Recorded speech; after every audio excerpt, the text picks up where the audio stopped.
Bien, je voudrais, comme à l'accoutumée, tous vous remercier de votre présence, comme d'habitude, et en particulier, je voudrais remercier nos copains du département 60 qui nous ont fait l'amitié de nous rejoindre aujourd'hui. Voilà, merci à eux, on espère qu'ils ont eu une bonne route pour nous rejoindre. Donc voilà, une fois de plus, nous sommes réunis dans une manifestation. Ça commence à donner une habitude pour les trois quarts des Français qui pensent que justement les motards ne font que gueuler. Ben, c'est peut-être vrai, mais c'est nous, ça fait partie de notre charme, je dirais.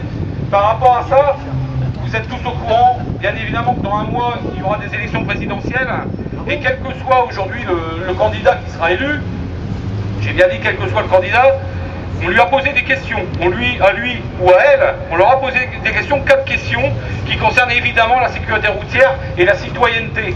Parce qu'aujourd'hui, on nous reproche systématiquement de ne pas casser, de ne pas broyer ni de brûler dans les rues. Et c'est pas vraiment l'image qu'on veut donner aujourd'hui, parce qu'on pense qu'il y a d'autres solutions dans la société d'aujourd'hui pour rectifier le tir. Et le tir, il a été très endommagé ces derniers temps. Je ne vous parle pas de répression, on va arriver bientôt à 4 millions d'usagers de la route sans permis. Donc 4 millions d'usagers qui continuent malgré tout à rouler, d'où l'insécurité croissante. Si aujourd'hui nos gouvernants pensent que les radars c'est la solution, ils viennent de le prendre en pleine figure, ça n'est pas la solution, ça ne l'a jamais été et ça ne le sera jamais. Par rapport à ça, les 4 questions qu'on leur a posées sont donc basées sur la citoyenneté et le civisme, parce qu'aujourd'hui, savoir conduire un véhicule, c'est savoir avant tout se conduire. Et les motards, bien souvent, montrent l'exemple. Et c'est pas en stigmatisant 2-3 guignolos sur un 2 roues qui vont faire croire le contraire. Les motards, aujourd'hui, c'est plus 50% de 2 roues motorisées en France, et le même nombre de tués depuis plus de 10 ans. Ce qui voudrait dire qu'on aurait réduit, nous, de plus de 20% nos tués en 10 ans. Voilà, il est là le bon élève, et le bon élève, c'est nous en France. C'est pas entendu.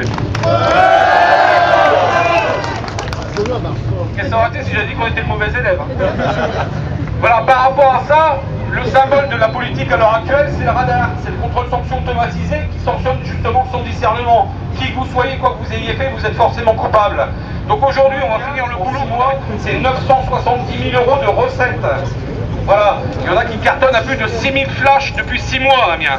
Le vrai racket. On avait tous stigmatisé les radars de vitesse, ils ont trouvé mieux, ils nous ont fait des radars de feu. Et comme j'expliquais tout à l'heure à la presse, un feu normal en France, entre le feu orange et le feu rouge, il est temporisé à 5 secondes. Et on vient nous dire que c'est pas du racket, alors que ceux qui ont été installés avec des radars, la tempo est passée à 3 secondes. Voilà, ça c'est du piège, ça c'est fait pour nous baiser la gueule. Et ça on va pas le faire.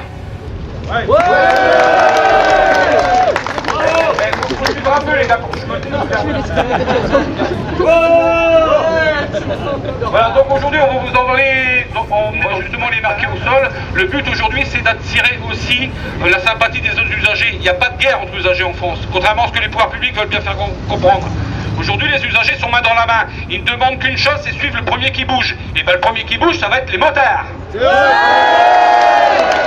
Alors on va commencer par rendre service à tout le monde, on va les marquer déjà à 50 mètres avant chaque radar de feu, un grand R en blanc sur le sol, avec une peinture qui croyez-moi tient bien, la preuve c'est que la dernière fois celle de la rocade elle tient encore aujourd'hui.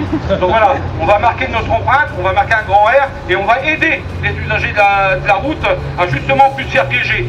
Maintenant, à eux aussi de comprendre la chose et de venir réfléchir avec nous sur la future sécurité routière, celle de demain et celle qu'on demande aux candidats aujourd'hui.